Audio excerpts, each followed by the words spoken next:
PTI माशाल्लाह obviously हुकूमत आई और बड़े ज़ोरों शोर से एवरीबडी केम इन, तो नौकरियों की बारिश का ऐलान जो है ना वो रिसेंट एक चीज़ आई है जिसके बारे में हम बात करना चाहते हैं। और बात भी हम ये करना चाहते हैं कि a lot of the leaders are giving different statements as well।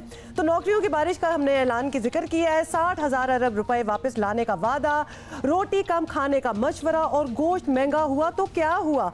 हुकूमती रहनुमाओं ने दिलचस्प बयानात का जुमा बाजार लगा रखा है और अवाम दिल पर पत्थर रखकर महजूज हो। माजी में जो दावे हुए सो हुए, सिर्फ गुज़िश्ता चंद दिनों के बयानात ही आंखें खोल देने वाले हैं। और वफाकी वजीर फैसल वाउडा को ही ले ले, जरा सुने उन्होंने क्या कहा।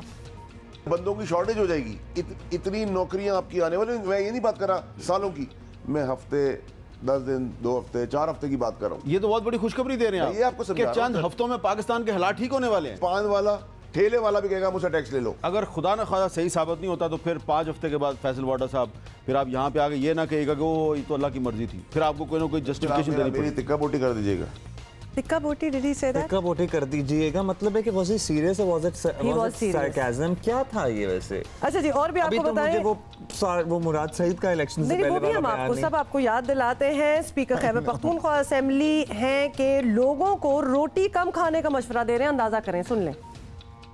मुल्क डिफॉल्ट कर जाते हैं, वो मुल्क टूट जाते हैं फिर। तो इसलिए हिकमत और दानिशमंदी से हमें चलना पड़ेगा। 2 रोटियों के बजाय एक पे कुछ अरसे के लिए इक्तफा करना पड़ेगा। बट इंशाअल्लाह अल्लाह वो दिन ज़रूर लाएगा और बहुत जल्द कि 2 के बजाय आप 2.5 रोटियां खा सकेंगे। अच्छा जी, 2 के बजाय अब 1 रोटी आजकल हम खाया करें। लेकिन शेख रशीद अहमद साहब की भी सुन लें। फ्रांस की मलिका से ये भी कम नहीं है ना, बड़ी मशहूर उनकी भी बातें हैं, जिन्होंने रोटी ना होने की सूरत में लोगों को कहा था रोटी नहीं है तो क्या हुआ, केक खा लें। Exactly, why don't they eat cake. अगर गैस और बिजली महंगी हो सकती है तो गोश्त के महंगे होने से कोई अजाब नहीं आ जाएगा। सुन लो कान खोल के मुखालफो, 1.5 लाख लोगों को रोजगार अल्लाह की मदद से दूंगा। अगर 27 तारीख को ML1 पे दस्तखत हो जाते हैं। और अब्दुल्ला भी आप मुराद सईद साहब का जिक्र कर रहे थे, तो मुराद सईद जी बिल्कुल, मुराद सईद जब से वफाकी वजीर बने हैं बहुत कम बोलते हैं, लेकिन अब भी जो बोलते हैं उसे बहुत कम तोलते हैं। लेकिन अभी आप उनका एक पुराना बयान सुने जो आजकल सोशल मीडिया पर फैला हुआ है। पाकिस्तान का 60,000 अरब रुपया जो बाहर पड़ा है उसे लेके आएंगे। रोक सकते हो तो रोको। 2.5 करोड़ बच्चा जो स्कूल से बाहर है स्कूल में जाएगा, पढ़ेगा। रोक सकते हो तो रोको। मॉडल टाउन की 17 शहीदों का खून रंग लाएगा। रोक सकते हो तो रोको, रोक सकते हो तो रोको, रोको रोको। हम जरा सांस ले लें। अच्छा, फिर जी आपको बताएं दूसरी जानिब गवर्नर सिंध हैं जो हैदराबाद को पाकिस्तान का 3रा बड़ा शहर करार दे रहे हैं। ये जो हैदराबाद है ये पाकिस्तान का 3रा बड़ा शहर, सिंध का 2रा बड़ा आबादी के लिहाज से शहर, और इसमें यूनिवर्सिटी का ना होना बड़ी ज़्यादती की बात है। वज़ीर आज़म साहब चाहते हैं कि सिंध भर में यूनिवर्सिटीज़ का क़याम हो। हैदराबाद के बाद सक्खर, लाड़काना और दीगर अजला में भी यूनिवर्सिटीज़ के क़याम का इस वक्त प्रोग्राम बन रहा है। By the way Faisalabad Pakistan का 3रा बड़ा शहर है, हैदराबाद नहीं है। और जो शेख रशीद साहब वैसे हुक्मरानों, माजी के हुक्मरानों की बेहिसी की बहुत बातें करते थे, मुझे बताइए कि ये बेहिसी नहीं है तो और क्या है।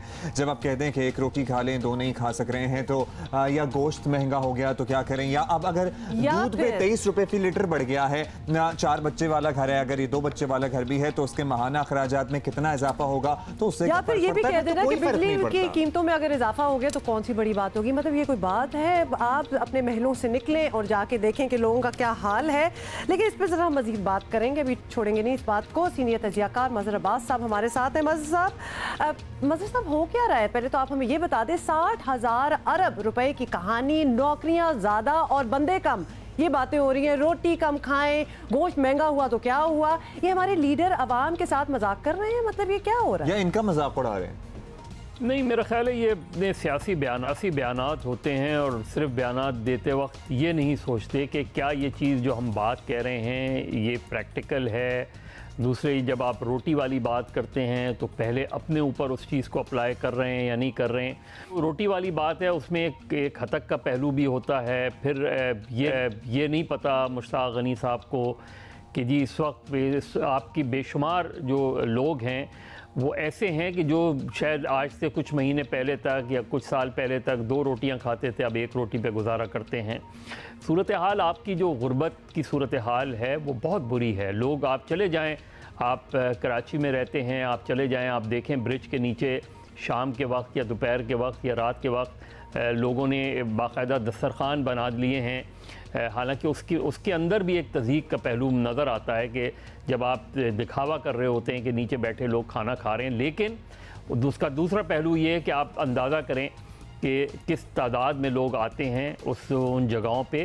तो ये मेरा ख्याल है इस चीज़ को अवॉइड करना चाहिए। अब फैसल साहब ने जो बात की है, अब मुझे नहीं पता कि उनके जहन में क्या था, उनके जहन में कोई प्लान था। वो बताते कि जी इस शोबे में नौकरियां आने वाली हैं, इन शोबों में नौकरियां आने वाली हैं, ये प्रोजेक्ट्स हम लॉन्च कर रहे हैं अगले 2 हफ्ते में, 3 हफ्ते में, जिसमें बेशुमार नौकरियां आएंगी।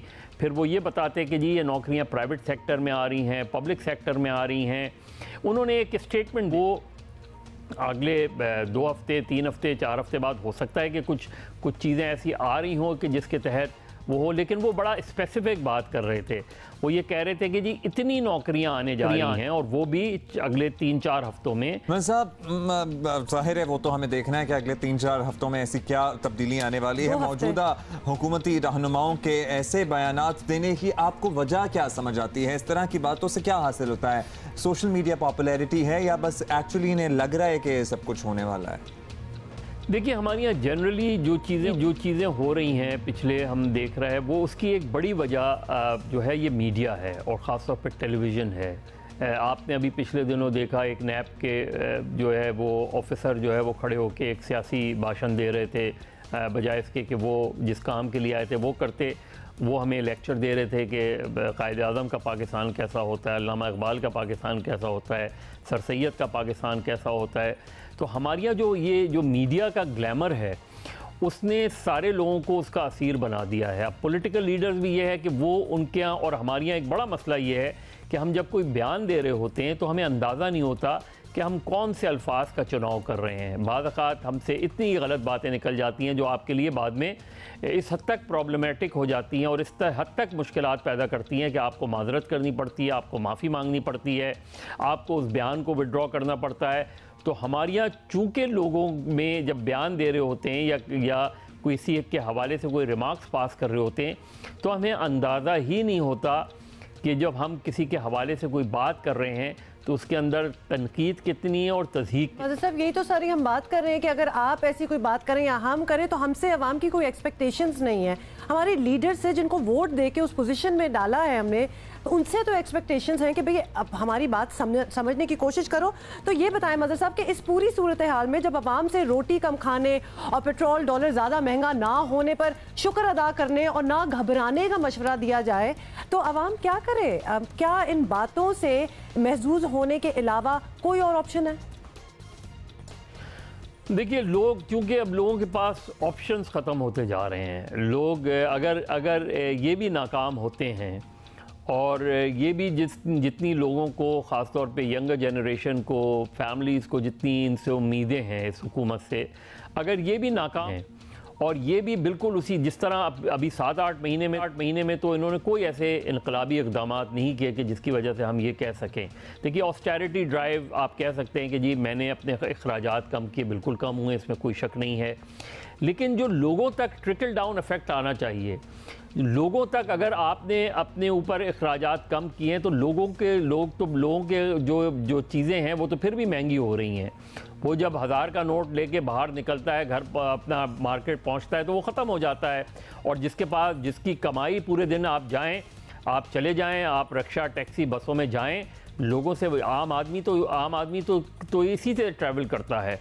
तो आप उनसे पूछें, वो आपको बताएंगे कि उन्हें कितनी उम्मीदें थी और अब वो कितने मायूस हो रहे हैं। बहुत शुक्रिया आपका मज़हर अब्बास साहब।